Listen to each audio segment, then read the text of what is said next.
The more you fulfill whatever it is you choose that makes you happy, the more you radiate a field around you that attracts. You and others say they can feel something here. And it is the feeling something here that is the key. So your purpose is not, I must do this or that. No, no, no. Your purpose is to be fully who you are so that you generate your bubble of heaven. And that is what people feel. That is what changes people. That is what brings us all into the harmony. We as Pleiadians know that this is going to be the sisterhood and the brotherhood of humanity and your star beings. But we don't even see it as that, because you're going to move into understanding that it's in the oneness field as has been described. And it will be just another brother or sister who's choosing to express that. Life is but a dream. Life is but a dream. Life is but a dream. Yeah. Hello, you beautiful souls. Welcome to the Praise the Sun podcast, where I'm honored to have on my guest, Ph.D. Hello, Peter. It's so wonderful to see you. How are you? Hey, Sage. Thanks so much for inviting me. It's an honor to be here with you. Your energy is so lovely. I can't wait for us to start talking. And everybody listening, I'm tapping into the field. I'm so glad to be with you. And I'm so glad to be with everyone as well. We have definitely some interesting energies going on the planet in this year of 2024. And I look forward to talking about the upcoming changes for this year and going beyond. But really quick, briefly for the audience, I am battling a bit of a illness right now. I have a bit of strep throat, so I do apologize if I seem low energy or if I'm coughing or anything. I'm working on it. But let's not let that distract you. We're going to have a wonderful day and a wonderful meeting with Peter. So, Peter, if you can, could you elucidate further for the audience how you got into this spiritual world, how you had your spiritual awakening? Wow. So I was a seeker my whole life, right? I was like, grew up in one of those broken, traumatic childhoods. And so there was always a hole I was trying to fill. Decades ago, I got sober. And that was in being in AA. I learned that there's this hole inside that only God fills, right? So that set me on my path, right? And religions didn't really work out. The spiritual thing was always quite nice for me. Uh, Around 2010, I got a really, really nasty case of shingles. Oh my God, 2 full dermatomes. It was just the most bruised, scarred thing there was. And I hurt so bad and I wanted to die. One of my friends said, hey, you should check out this thing we do. We give and receive blessings to help people. I'm like, okay. So I went there and pain levels dropped in half. And I said, okay, this is going to be my path. And that was the oneness university that I worked with and went to India a few times, learned there. I did other stuff as well. That was really, really cool. They weren't my only teachers. Then abilities started opening up. I was given awakening and I went on a trip with Lee Carroll in 2022. And it was just to Egypt for a month, went to all these sacred places. And when I got back, channeling was 24/7. It was just right there. And Spirit said, do you need any more proof? Are you ready to step out into the world? So here I am. I'm a 24/7 channel, and I offer the kind of teachings and tools that I've learned to help everybody else grow. Absolutely wonderful. Wow. So during that awakening process that you went through, I love what you said, a hole that only God could fill. How did that feel emotionally? What did that feel like to you that kind of created that energy to connect with God and be like, wow, this is the path that I want to be on, if that makes Yeah, sense? well, God and I always had these dicey relations, right? Because I was raised amongst religious abuse. So I would get beaten by one parent for the church the other parent was taking me to, besides torture and stuff like that, which we won't get into. So I had this really dicey relationship. And I remember when I found AA, because didn't want to die, right? Didn't want to die. And they were sitting there, and the second step was, or actually the third step was, turn your will and your life over to a power greater than yourself, right? And it was cool because they always said God as you understand God. That was a very beautiful thing. But I didn't want to turn my will and my life over to the abusive torturers. I didn't want to go there. And I had a friend who was chaplain in the Navy, and we're eating lunch, and I'm explaining to him how I'm really angry. And he said, Peter, why don't you just try letting it out? I'm like, what? And he goes, oh, yeah, God's big enough to handle it. And so I did. Raged at God, gave him a few good fuck yous for a while. And, that was when I started understanding the power of emotional clearing to finish all the stuff that's held inside you. And as soon as you do, you're open, and then you can allow your connection to spirit to flip in there. So that was the ongoing process. I mean, it was more than that, just one instance. It's taken me a while of continually looking inside, seeing what I'm holding, and clearing it, i.e., fully expressing it verbally, physically, and then bringing source in to fill it. And that's the processes I teach on my website. Beautifully spoken. Wow. So it's so interesting that we have that egoic battle with God. It's like, this is your fault, and the FUs and stuff like that. And how so once we enter that space, some people have a trouble getting out of that space. How do we guide people out of that space to just fall more into trust and love for their divine purpose with God, if that makes sense? Yeah, yeah. So the way I understand it is you can only allow in whatever your consciousness is open to, right? So you can't tell anybody, right? Oh, go try this or anything. It's just going to bounce off, right? I do know people, and I've seen people who understand other people get into these deep states of worship and connection, these deep states of praise and feeling the love, the divine in them. And it's quite beautiful. So I know it's out there. So I always wonder, how do I get that? How is that going to come to me? Right. And the only way to allow it is to clear what's preventing it. You go inside and find out what those blockages, those pains are. A long time ago, I read a beautiful book called Right Use of Will. And it was channeled messages from God. And basically, it said very early on, it's like, it's music when I hear my children cry and scream because they're finally healing. And this is not to abuse you or to sit there and say that I want to hurt you, but you have been hurt for so long by everything you've been holding and creating and all the misteachings that have been on the planet for so long. Now, this is your healing. So it's like, it's basically when you see a small child crying and they finally let go and they reach that happiness point. So it was like God saying, that's where you're at. And so, yeah, that's kind of helped me to really clear what's inside so that then the divine has room to come in, and then you glow, you radiate. And then you glow and you radiate. And then we have those effects on people where our aura and energy and the things that we say and our love and and those vibrations come into other people. And it's a beautiful thing. So you channel quite a wide range of different beings. Is that correct? Yeah, so I'm at the point where I'm at a cocktail party. All right. And so I go over here and I talk to this entity. Or I just sit there and think, oh, there's somebody across the room, and I go talk to them. So I'm pretty much at the point where if I can find a frequency, a name, an energetic signature, I can talk to that entity because I've done enough clearing work to get there.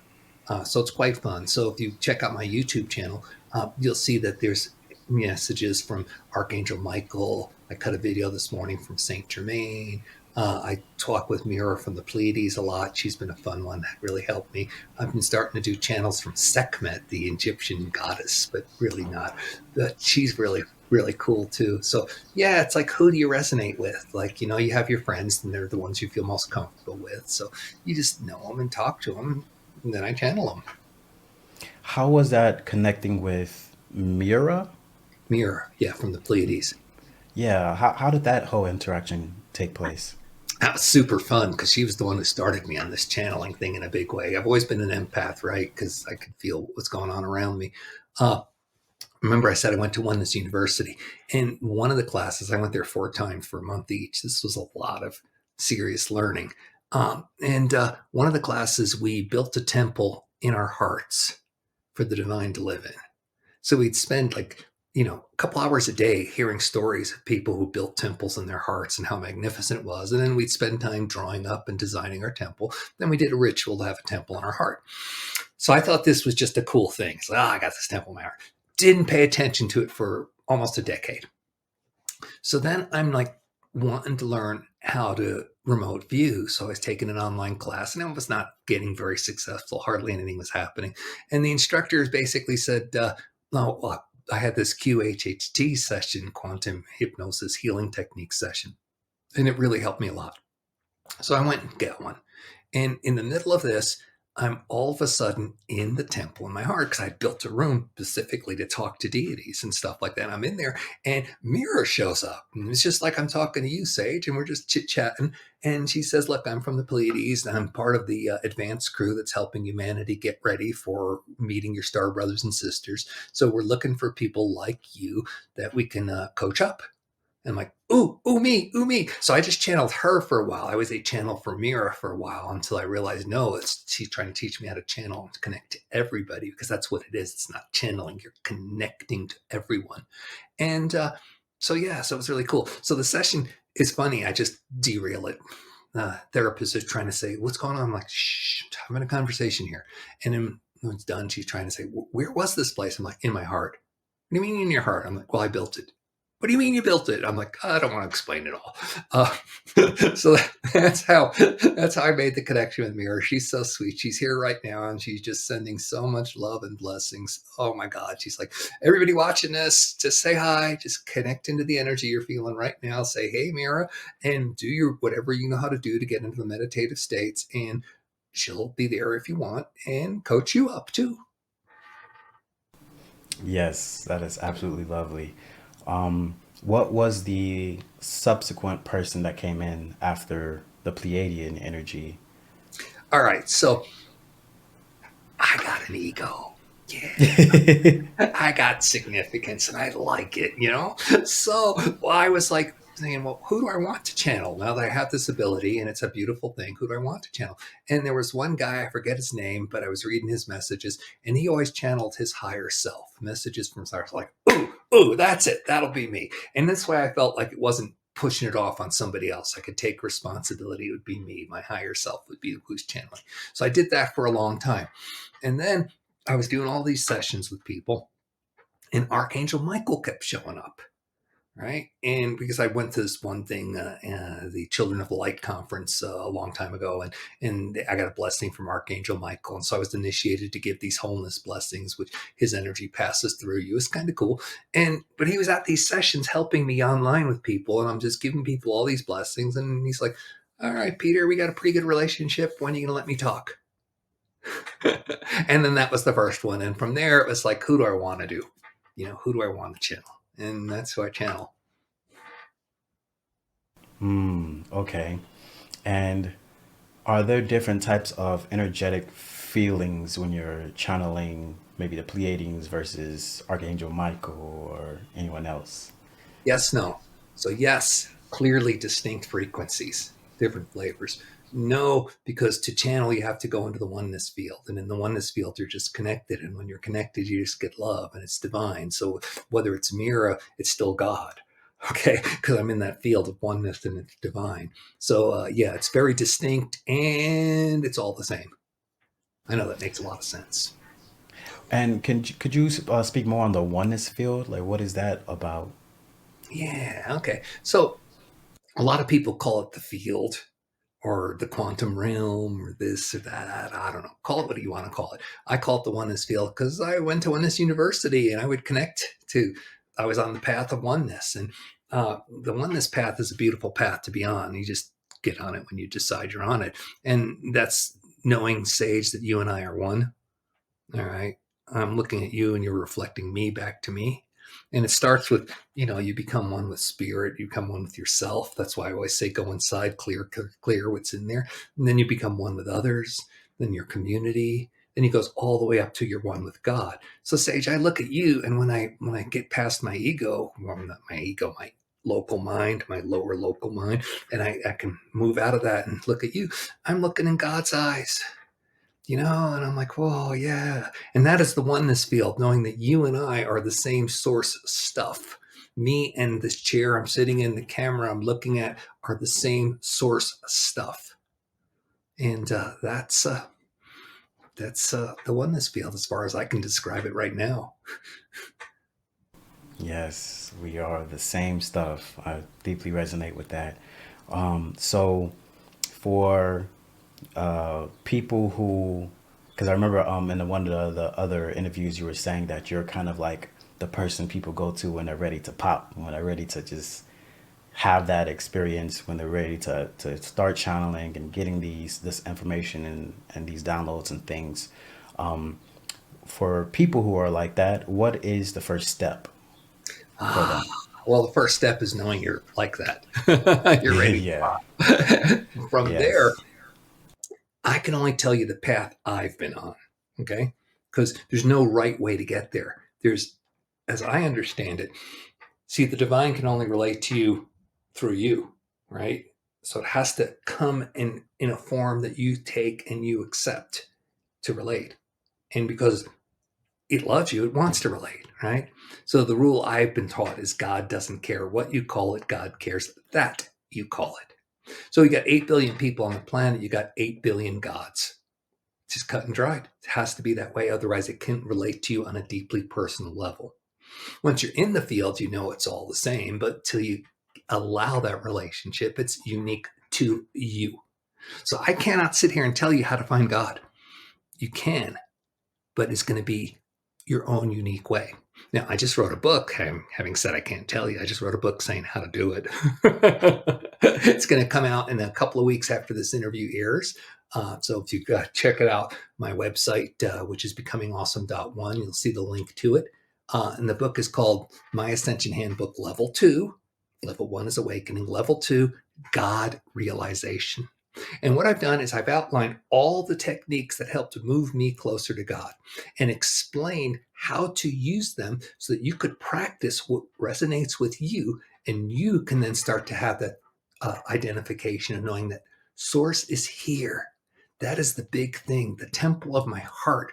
So that's when I start to sit there and tell people, used to think God was external and stuff. And then you go to church, and then the pastor or the minister, if they were enlightened at all, would tell you, oh, don't just do it on the hours that you're in the temple here. When you go outside, driving down the road, that's when to keep it with you. But it was still an external thing. So I walked people through steps. You can build an altar in your house, you can build a temple in your heart. But the ultimate goal is knowing that you and source are one. And just having the desire is the first step. And then you'll be shown the ways. And I'm hoping that my book is going to help people find some of those ways.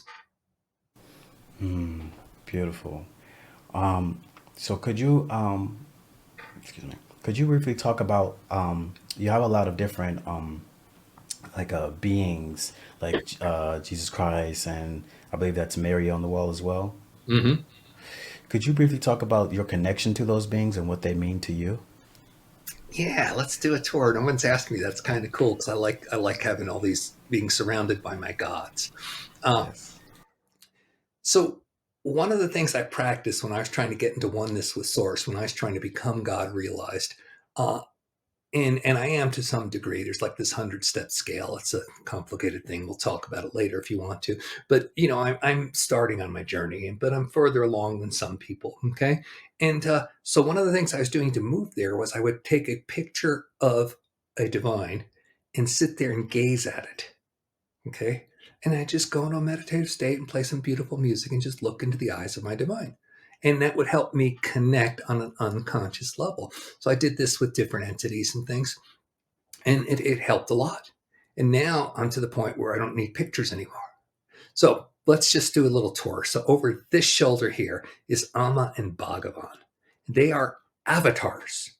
So what's an avatar? Well, it's big. So you know what an ascended master is? Yeah. Well, when they're in the body, they're not ascended anymore. They're avatars. There's this big focal point. They were the founders of Oneness University, and they did a lot. And we're talking miracle level skills like raise the dead and that kind of stuff. They used to just give people awakening, but then their families would freak out. What'd you do? They're no, so now they just met it out in more portions that people can receive easier. Um, so that's where I get a lot of teachings from on Bhagavan. Right above them are Mary, the Divine Mother. The Divine Feminine is so important to me. And so I spent a lot of time just putting a music playlist together of songs of praise to the Feminine Divine. And every day I just look at a picture of her. And now I've got this nice connection with the Divine Feminine. It softens me up. I need that. Okay. On this side, you got Jesus. Okay. And I love me some Jesus. And because, I was heard of those songs when I was a kid, loves the little children. I wanted that. I had an experience where I was doing a process where we went into all the different realms of the divine. And that was the first time I encountered Jesus in a way that made a difference. My heart exploded. Oh, I cannot tell you the feeling I had there. It was just so amazing. So I have that connection, and I'm just happy to connect with him. And and I'm going to tell you a joke because it was in my book. I'm going to tell you this joke. It used to piss me off that my family members would sit there and say, "Peter, did you turn your will and your life over to Jesus so you can be saved?" And I'm like, what? And they're like, he's God's only begotten son. And I'm like, okay, he's the begotten son, so I'm ill-begotten. I'm forgotten. I'm misbegotten. I finally figured out that if I just covered myself with creamy Jesus sauce, I could be God's odd rotten son. Anyway, that's a joke. Yes. but Okay. so this is Celestus, okay? And so I'm at Oneness University, and I'm taking this month-long course, and I wanted to get a picture of light beings and orbs. I'm like, so every night after class, I would go out and I would just sit there and I'd say, "Show me yourself. Please give me a picture. Show me yourself." And I take pictures of the sky. Nothing for a month. Nothing. Last day of class, sunset. I'm sitting outside the temple with a friend. We're watching it in the distance. And he goes, "Now would be a great time to take a picture." I instantly didn't think about it. Grabbed my camera, just shot the sky. And there's this big old hunkin' light being. I'm like, whoa. So then I knew that this was there and I could sense something had happened. Everyone would sit there and go, "Oh, what?" I'm like, "Oh, no, this is not a bug in the camera. This is something." And so years later, I mentioned this when I went back to Oneness University a few years later. I mentioned this to one of the monks and they're like, "Oh yeah, what does it look like?" And I tell them and they go, "Yeah," because they'd seen them too, but they see them with their eyes. And I'm like, "What?" And then the monk says to me, "Have you tried talking to it?" I'm like, "You can talk to these things?" They're like, "Yeah." So I started talking to them. Instantly, I had a relationship, and it's Celestus. And it's an energy, part of an energy grouping. It's not the only one. There's many of these beings who are here to help with ascension. They've been on Earth for a long time. They just seem to be collected physically around the temple at Oneness University because there's a nice mountain there that they're into, and they just help. So they're showing up all the time whenever I'm doing mass meditations and stuff. They're there waving their wands and doing their stuff, and that's beautiful. So next to Sekhmet, there's Lakshmi. Yes, with the wealth in my life. Below Lakshmi is Sekhmet, and that's pretty much the tour of all the individual deities I have on the wall. Yes. Thank you so much for sharing that. An absolutely beautiful picture, by the way. Um, Yeah, it's kind of cool, right? When you yeah. get proof, like what in 3D? Exactly. That reassurance. Wow. So what do you feel is some of the main issues that we face as humans on this planet? What are some of the commonalities that you've seen from maybe perhaps some of your clients or just in general? What are our main difficulties that we're struggling with? Yeah, yeah. So it's all really only one thing, Sage. It's really only one thing, and that is that most of us have been programmed on a deep level with some incompletion. Something happened in another lifetime or in this life, doesn't really matter. It's all the same karmically. That we didn't complete the experience and we walked away from it feeling I'm not loved, I'm separate, I'm not enough, I'm not worthy. And you can express that any way you want, but it all boils down to that. That is the most common thing. And it expresses as self-hate or as poverty or, as illness, that kind of stuff. And so it's always going inside, finding what's there, and expressing it fully. That's what I do. That's what my wife does. Both of us, not just me, coach people up to release that. And then immediately never let something go without replacing it with something better. And rather than telling you what that should be, we facilitate people connecting directly to source and then let source provide the beauty. What I tell people is just dream about anything you want and no source is going to give you even more because that's how much you're loved. So that's kind of how it is. You can check out the website, becomingawesome.one.one, and book a session with Tracy and I. We do them 3 days a week by donation. So don't let money be an issue. We do 1 day a week because we got a huge waiting list. So if you want to jump to the front of the thing, then you just book the no wait session. You'll pay for that, but that's how that goes. It's available to you. Another thing, if you don't want to wait and you really want to do this on a deeper level, is we're offering a class in June. This is going to be the Ascension Level 2 class. It's a weekend. It's a full weekend intensive. It's only $222 for the whole week, and that's a steal. And we're going to go through a lot of the processes that we've been talking about, Sage, and you'll do some group clearing. And when you do things as a group, it's stronger because there's so much more energy coming in. It's just a lot stronger for you, which is really kind of cool. So that's going to be available. You can check that out too on the website here. Thank you so much. So what sparked you to go the route of donations? Like, you're one of the few people who just open yourself up and just say, "Hey, whatever you got, we'll take it."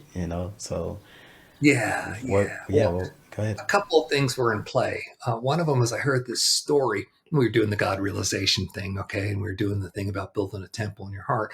And I heard the story about this wealthy person who gave a huge sum of money to the church, to the temple, and prayed. And then there was a very, very poor woman. I mean, like beggar on the street kind of thing, and she only had a few dollars and change, and so she gave almost all of it, right? And who got the bigger miracle? The lady who didn't have much but gave it all. Okay. And so it wasn't about the amount of money, it was about the sincerity. Now, a lot of people just think money is a thing. And so they equate sincerity with money. And it is true. Once we opened up this paid sessions, the no wait sessions, those people seem to be more willing. It's like, oh, I've invested in this. I'm going to get it now. Okay. And that's kind of cool because I've seen really quick things happen, which is really kind of cool because they express their readiness in monetary. I've invested in it. It's very cool. Now, I've been working with abundance in my life. And, I come from a place where it was difficult at times. And I still play that poverty card every now and again. It's something to do. I'm getting to the place of understanding that the divine is my source, that God is my source. Okay. And so I don't need people to pay me money on a fixed scale. All right. And I tell this to people. People say, how much should I donate? And I go, whatever you want. If you ask me, you should drain your bank account and give it all to me because that's what I want. Right. But I know that God's my source, not you. So you're going to give me whatever's right for you. And I'll be grateful. And so I get nothing a lot of time. I've had $500 and $1,000 donations from people who are really moved by what happened when they receive. So it was a whole mindset for me to shift into knowing that I'm in the flow of abundance and I receive because I know that the other people and my job is not my source. Yeah, so that's what I'm hoping people understand is that they can just get into flow. And I look at it as the 5D economy. This is where we're headed, the abundance economy. And, we're going to get there. And I'm just trying my best to embody it. It's scary, but, the bills get paid. I'm happy. I still get to go on vacations. Yes, I love that. What is the 5D economy that you just briefly spoke of? Would it be something like a kind of like a bartering system where we kind of just do a lot of more trading? Yeah, so that's a start. That's a step up there. So my meditation group, and if you join the oneness community, the online community, which is $20 a month, so there you go. You're gonna have to pay for that, but hey, it's like 4 cups of coffee at Starbucks. Anyway, so if you join that, we do weekly meditations where we invoke group consciousness to get into oneness. And a while ago, and we'll do it again, I'm sure, we did a meditation that we have already moved into a post-monetary society. Now, think about that for a second, Sage. Post monetary. From the nature of your question, I'm guessing you're like, well, what's that? The heck does that mean? Does that mean barter and trade? That's one thing to do.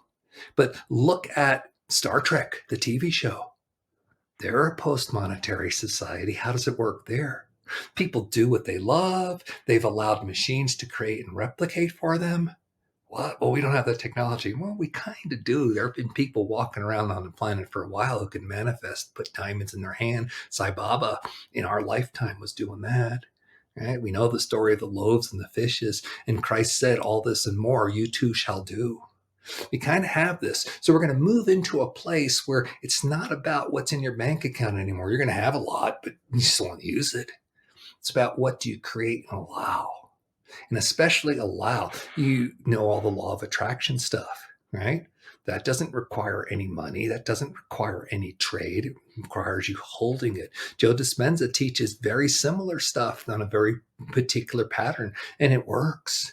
You allow these miracles to come to you. And that's what I'm trying to facilitate. People step into the place of miracles. And that's the post-monetary society. That's an abundance economy. Abundance economy. I love that. So if I understand correctly, you said you guys kind of like meditated on this uh, reality. Yeah. So the way there's a very specific form of prayer, which will be in the book, the second book, God Realization, if you want to do that. The specific form of prayer has a bunch of stuff, but the key is you don't ask for anything. Because if you ask, you get asking. The universe gives you exactly where you're at. Whatever you're putting out, you receive. As you give, so shall you receive exactly. So if you're putting out asking, you get asking. You're putting out, I want this, you're going to get wanting. So if you put out, when we teach people how to pray, we sit there and say, don't look at the problem, look at the solution, right? Don't say, I want the pain in my knee to go away, because the universe doesn't hear the go away part, or I don't want that, the no part. It's not binary like we are. So it just gives you more pain in your knee. Okay. So we see as best we can with our imagination what it is that we desire. And then we propel that with all our senses, all of them. See it, feel it, taste it, imagine it. Driving down the street in that new car, wind in your hair, looking at the beautiful sights, feeling all cool because you're in your new car. And then you propel it with two more things, right? High level emotion, joy, feels good to have this, and gratitude, which is the highest level of emotion of all. Thank you. And then that what brings it, attracts it to you. And then you get it. You don't get it, it's because you're still holding blockages, which is why I'm always saying you got to clear, you got to see. In fact, in my book, I talk about the second prayer and how important the second prayer is, which is you just literally carry a notebook around you, pray for something, pray for the specific date you want it by. And then if you don't get it by that date, you pray the second prayer. Hey, God, show me why I didn't get this. And that's your reflection and insight. What is holding it in me that's keeping me from coming to me? Then you clear it, deal with it, go back and pray the first prayer again. Yes, and I love that so much because there's so much research to show that a lot of times these collective meditations and things, they have a significant influence on our society and our planet as a whole. So Yeah, there's lots of research on that. That's why we're trying to create, not trying, we have created a group consciousness. It's not just a collective, it's a group consciousness. We call it Elan, and not like the guy who does the Tesla, but like the French word with the A, Elan. We call it Elan.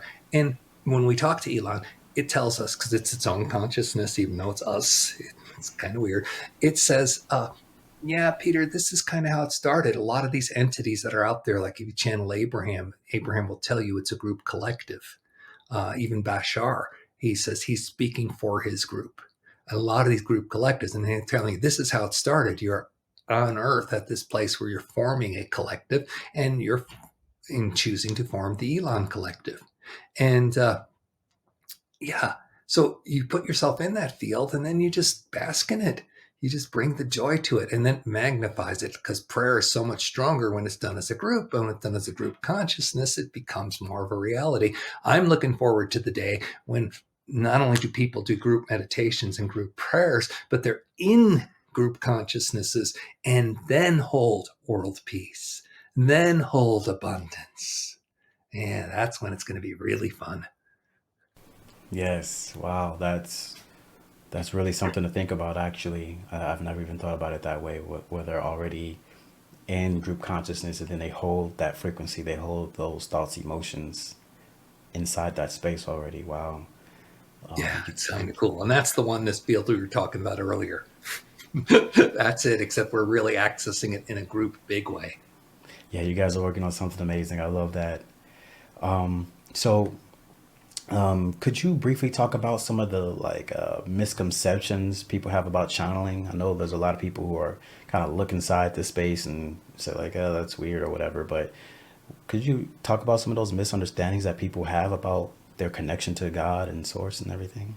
Yeah, I'm not even sure how to address that question, because you either just, well, it's like this. It's like this. Your reality is by your permission. Period. Okay, that's how powerful you are, whether you choose to admit it or not, whether you want to play the victim card or not. That's what you create.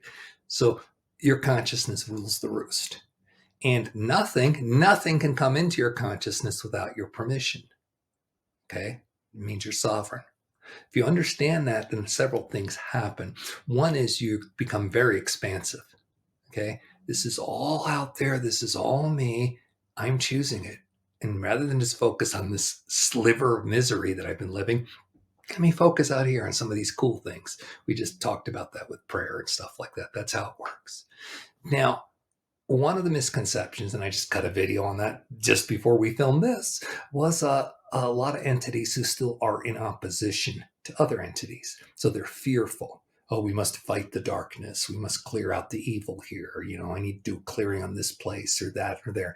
And that's all true. That's all exists. And guess what? It all exists by your permission.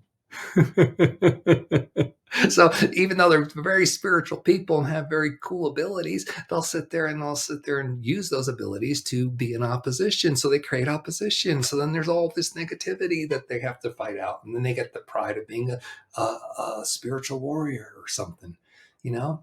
And it's kind of weird, because you're thinking, well, these are respected people and they know how to channel, and they're sitting there telling me this is the reality, and here I am, Peter, saying I know how to channel, and this is the reality, and they're different. And the whole thing about channeling is it has to come through you. So whatever is inside you is your filter, your perspective, your understanding. And what I'm here to tell you is just be clear. Just be clear on what it is that you allow, what it is you filter, and that's what you'll create. You can have it all, or you can have opposition. People sit there and say, oh, show me how to get out of poverty. Well, you know how to do that because you know how to create the poverty. You just don't know that you know how. You don't know that you're the one creating it. So there's not really a misconception. It's just not understanding that you're one, and you have the choice to where you focus within that oneness. And that's your reality. So there's not really any misconceptions or misunderstandings. It's just, really, are you ready to embrace how powerful you are? Yes, wonderfully said. Thank you so much. So, are we able to do a bit of channeling here now? Bring in some guides? Absolutely. Who you want to talk to? Whoever's available, highest and best good in this moment. Yeah. Well, the highest and the best good is whatever you choose, Sage. Just drop Okay. that. Just the humble act of, oh, something out there knows better than me what's highest and good. Drop that. You're just beautiful. And then what you call down is high and best and good, because you're a fractal of God and you can own that power. All right. So let me just start with Archangel Michael, because he's knocking on the door. And That's Dearest, beautiful yeah. souls. Oh, I gosh, you that's need to actually take interesting. I guess that's who I was gonna request first, so I guess that works. it. See, you know that. And Yeah. so this is still Archangel Michael speaking. You are a beautiful soul. You do this work that you do to open up and to share. And that is really what everyone here is doing on the planet now, is understanding that this is our path and this is what fulfills us and gives us joy. It's not about do this. Many people say, show me my purpose. What is my purpose? Well, you are your purpose. Yes. And whatever you do is your purpose. Now, what you're going to find and what we want to bless you in understanding is that when you complete anything, you find fulfillment, satisfaction. I've done this. When you do that, you get a little bit more full. And when you are full, there is nothing that brings you any further except service, giving the fullness that you have and sharing it. So you're moving into a realm of service. Now, do not go out there and think, oh, I got to do service. Or don't put another burden on yourself. Do not do that. Chase what you desire. Fill up and know that we, the angelic realm, all your spirits and teams and guides are blessing you in achieving it because you desire it. It is important. It is part of God expressing in the way and manner that you are a fractal of the divine. Get fulfilled, and then you'll have a bigger platform because you'll just want to share it because your heart is so full. And the more you get fulfilled, the more you will do service. And that is how our planet is going to come through. And we are very happy, Sage, that you invited us here to carry this. And we hope you feel the energetics of it. And you, Sage, are, guess what? Doing service. That is what this interview is. So, all of you out there, what is your purpose? Be fulfilled. And then just share it. Don't force it on anybody, but share it. Beautifully spoken. Thank you. Um, wow. Yeah. I guess I felt called to be in service of humanity and give a platform to everyone who's doing this work. So yeah. I understand how I'm in service, but for people who maybe they don't have like a platform or anything like this, not saying that you do, but how does the common person be in service to humanity? How do the average person serves? This is Mira from the Pleiades. And thank you, Sage, for being who you are and sharing this platform for everyone. How do you be in service? You be the most magnificent you can imagine. Do not put judgment on, oh, being magnificent looks like this, or I do that, or Mother Teresa, or Saint that. No, no, no, no, no. Oh, you express fully who you are. If you get joy being outside, you go outside. If you get joy dancing, you dance. And other people will notice you. Peter uses the analogy of bubbles of heaven, and we wish to really affirm that. The more you fulfill whatever it is you choose that makes you happy, the more you radiate a field around you that attracts. Peter is amazed that people like you, Sage, ask him to share like he knows something. He laughs about that because he know he knows something, but he knows just so little. But you and others say they can feel something here. And it is the feeling something here that is the key. So your purpose is not, I must do this or that. No, no, no. Your purpose is to be fully who you are so that you generate your bubble of heaven. And that is what people feel. That is what changes people. That is what brings us all into the harmony. We as Pleiadians know that this is going to be the sisterhood and the brotherhood of humanity and your star beings. But we don't even see it as that because you're going to move into understanding that it's in the oneness field as has been described. And it will be just another brother or sister who's choosing to express that. You have an uncle who likes to dress a certain way. You know you have an aunt who has certain behaviors that make her happy. That is all it is. You can call it different species, different races, but that is all it is. It's just choosing to express in ways that make us happy. And that is the attraction. That is you. That is your service. Thank you so much. So, what does the future of humanity look like? What direction are we going in for the rest of this year and beyond? What's coming? Okay, so this is Peter talking now. And normally I hate those questions because what, I got to prove something here, and it's a and I got a chip on my shoulder. Right? I got a chip on my shoulder, and the word soon. Soon is a 4-letter word, Mm, especially in the spiritual realm, because they don't think like that, right? So when all these predictions and energy, and they're beautiful things. There's lots of great people who do energy updates, what's going on, and they're in tune to it, and how do you get into that? That's really, really cool, and it's beautiful stuff. Me personally, I don't like doing it because it puts me in the mindset that I'm still passive and receiving and not mm. creating and generating. Having said that, stuff is going on, and I'm going to bring in my sacred higher self to speak to it, and we'll go with that one, okay? Okay, sounds good. Oh, beautiful, beautiful souls. Thank you. Peter was wondering, we were wondering when we get to come out and go, yay. Can you feel it? Can you be it? Because you are it. We know, we see you. We even know who's watching this video. And we can tap in individually and just go, whoa. That's just the way it is. So when Sage asked the question, what is coming? This is what's coming. It's called the Golden Age. You've heard of this in so many ways, that time in the realms of peace, the realms of joy, the realms of prosperity. That is what is coming. Okay? You're going to get there. And now, this doesn't mean you still don't grow and you still don't strive, you still don't have challenges. Of course, you do. You have that at every level, all the way up to source. But that's the adventure of being alive now, isn't it? But the thing is, you're tired of playing the 3D game of lack and poverty and difficulty and struggle and war and opposition. Oh, so tiring. You're done with that. This is your chance to have that lifetime where you clear it.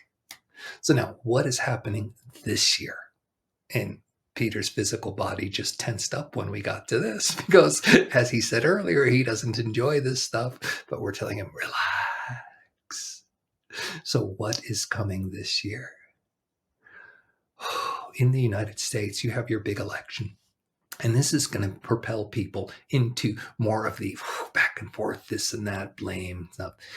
What's going to happen underneath that is even more of you are going to realize what a, pardon the language, but we're going to say it even though Peter's struggling. Many of you are going to say, oh, what a shit show. And you're going to start to understand underneath that, hey, yeah, this is another person promising me all the goody goodness that I still don't have, that the last 15 people promised. And it's not an outward focus anymore of, oh, yeah, if we just get the right guy in there or do the right politics. No, no, no. The whole system has the corruption underneath that is going to move away. And it's not going to move away by this external change of politics or any activism like that. Of course, that's important. That's not what's going to catalyze it. What's going to catalyze it is the awareness of many of you that that's not the game to play. The game to play is internal. And you'll be looking, as Peter keeps saying, this clear, clear, clear message, you will be looking inside you. What is it in me that attracts a society that expresses like this, that puts me in this position where I feel this way?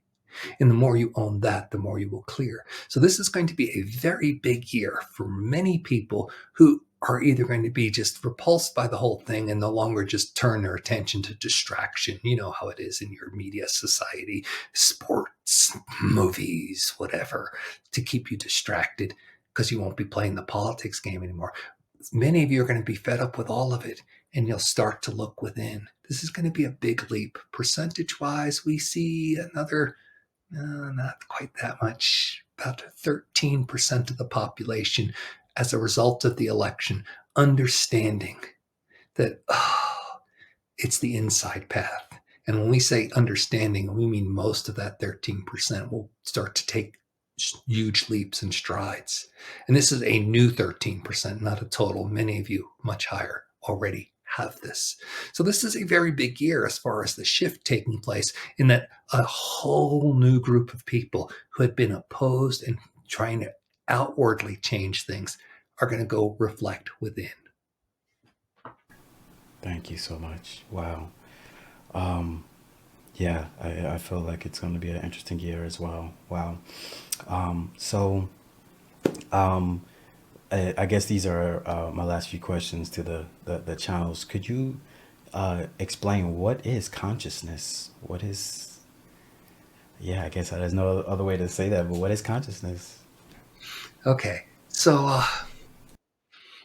this is Peter talking, and I'm going to give you what I know first. And in my first book, my Ascension Handbook Level 1, clearly communicating with your sacred higher self, I go into it pretty deeply. So you can look at that more there. So one of my teachers, Sri Bhagavan, basically said the act of questioning consciousness is consciousness. Okay?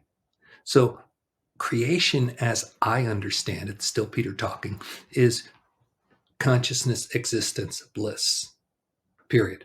That is the components, the aspect, the mix of creation: consciousness, existence, bliss. And then consciousness does its dance as it chooses to focus, then can come into existence. Another one of my teachers always taught, consciousness plus energy determines the nature of reality. So consciousness, when applied, becomes that existence, it becomes the reality. Okay. And then when you fully experience it, this is what I'm here to teach. You just interact and you get the bliss of knowing that. So that is consciousness. So consciousness, from a big picture, is all that is creation, all the awareness, universal mind, God, call it what you want. From the fractal of consciousness focusing on a point, you Sage, me Peter, all you out there watching. Okay. So you have the aspect of consciousness by its focal point. So there's that is what consciousness is. So now to channel. Okay, so this will be the first time I've ever publicly channeled Celestus. And he's sitting there laughing. Here we go. First of all, Peter, you know our name is not Celestus. That is the name we gave you so that you can have something that you can hold in your mind that you can call us by. Because when we show you our name, it is just so bright and light and shiny and large, and the frequency is like, what? That's what you do. But that's okay. Everything is stepped down because, as you explained so beautifully before, the different channels have to come through who you are, because you are the receiver, you are the vessel. Now, what then is this consciousness? So, Sage, the beauty of your question is that the question is the answer. When we ask these questions, we have understandings. This is the power of our mind to do different things and see and understand different things, and then that brings us imagination. The mistake most humans make is, because you understand something, you think you've got it, and it doesn't work like that at all. You have a mental approximation. Can you manifest it around you by holding it as was instructed earlier on the steps of prayer, and then see it come to fruition? That is understanding, because it is not just here. And so it's consciousness come manifest. So it's not a matter of just knowing what consciousness is. You're living in a sea of consciousness. How do you see if you're a fish, how do you see the ocean? Okay. So what is consciousness? It is your access point. It is you. It is whatever you turn that access point towards. This is why when Peter speaks of the oneness field, he's really talking about moving mind out of the way and just letting it come to you on all your senses, including those extra senses that you don't consider are senses. Then you're in the field of consciousness. We wish to recount a story that Peter in ran across when he was at the university, the oneness, as you call it. Uh, they were talking about what awakening was. And this beautiful person said, I had this incredible experience. And he explained how he was all connected and in bliss and everything was feeling this way. And he had these understandings and just intuitively knew things. And then he said to the instructor, was that awakening? And the monk who was teaching the class said, it was until you started talking about it. And that is what we are here to tell you is if you try to reflect on the nature of consciousness, you separate yourself from it. And it is no longer knowable to you. It is just a mental abstraction. So all the things, you know what it is, Sage. You get into that state, you would not be at the level you're at and feel the connections you feel and produce the shows you produce if you aren't in that connected state. That is consciousness. So the answer to your question is, don't play the mind game. The mind game keeps you in mind, which is not the consciousness you seek. Yes, thank you so much. Amazing. Could you, as we unwind, talk more about your book that you have, your second book that you have coming out? Yeah, thank you for asking me about that. It's really fun. It's the topic is God realization, and this is a handbook series of what it steps, practical, simple, practical steps you can take to bring these things into your life. So the first one was connection, right? Channeling. And the second one then is realizing your God realized. And that's when you get to the place where there's no distance between you and source. Okay. So what I do is I present tools and techniques that have worked for me and my wife and many other people to get there and to bring it in. So it's a handbook, but it's filled with all the kinds of wonderful stories. And, I've mentioned a few of them already in this interview, how to pray, the second prayer, building a temple in your heart. Those are lots of beautiful things that are available. And this is where we're going. The one thing I do want to say is that this is not a religion.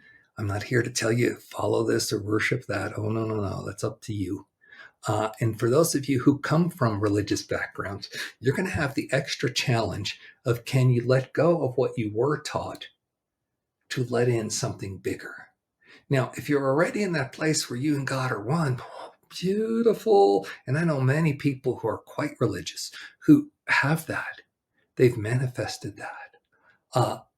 Now, the question is, can we bring that to everybody?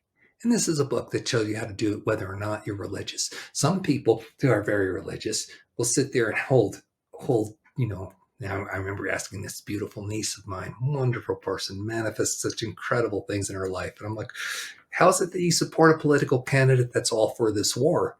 And she goes, oh, Uncle Pete, they're smiting all over the Bible. God's just smiting everybody.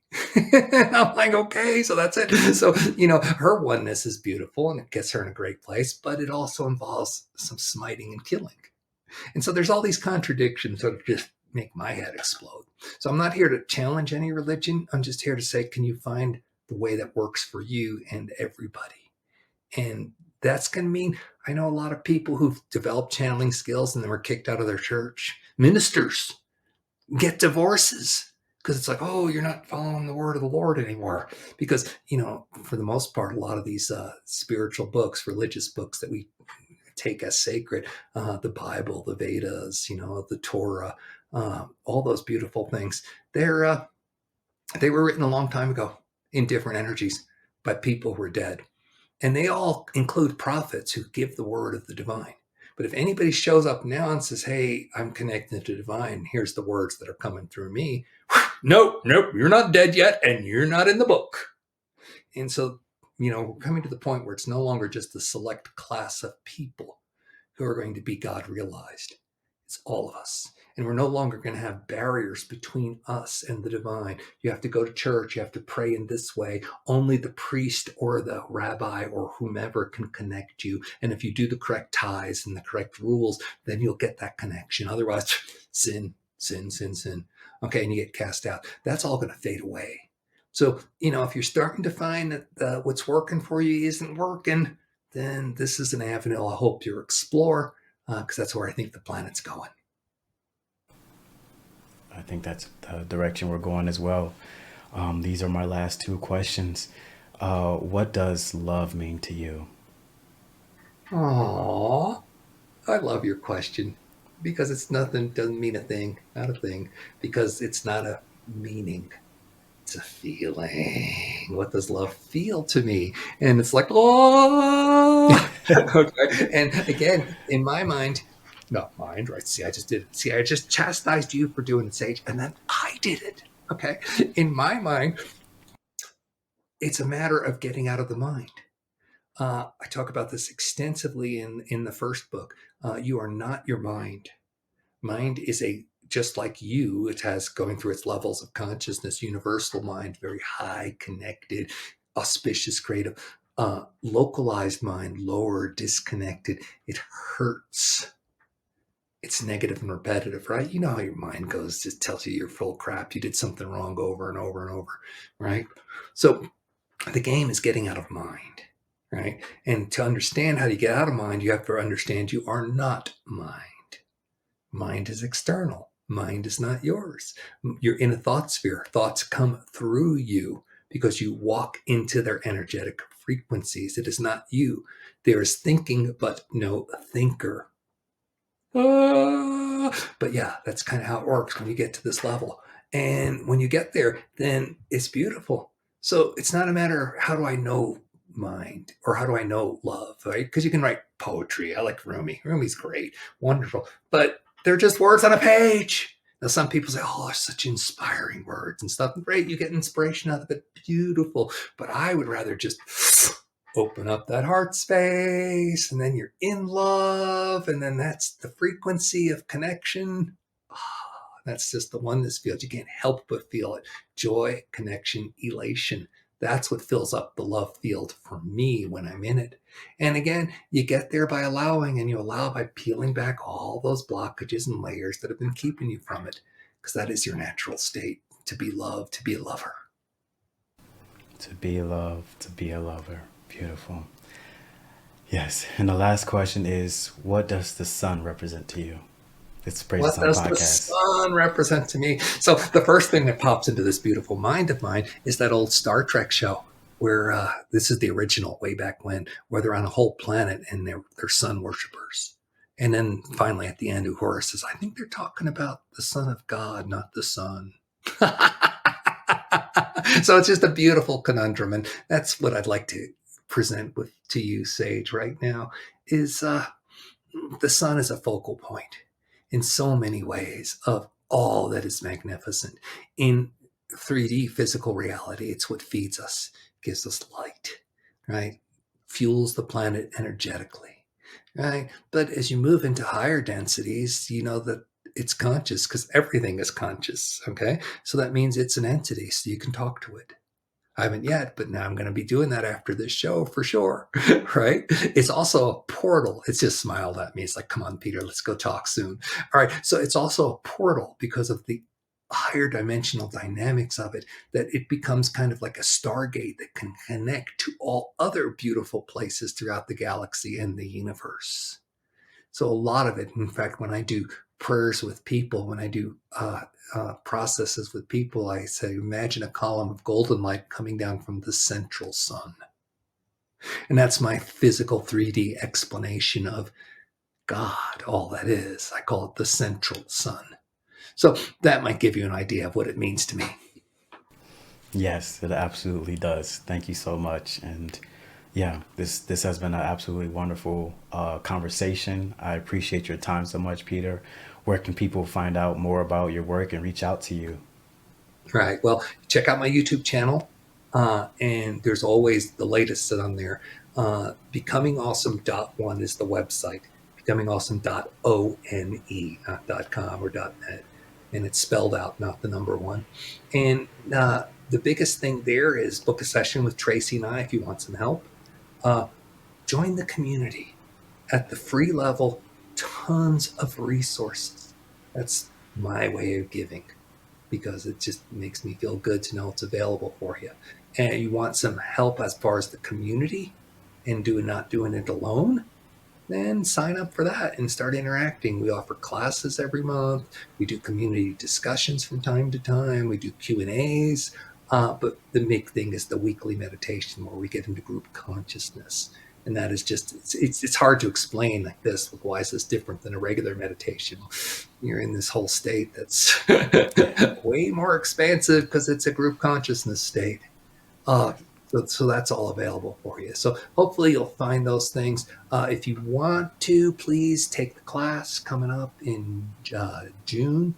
Ascension Level 2. It's a full weekend. Friday night is free. Go to the website, click under classes. Friday night is free. Check it out. And then if you happen to be in Europe this summer or want to take a vacation, July 3 through 7, we're at this beautiful chateau in Western France. You want to immerse yourself.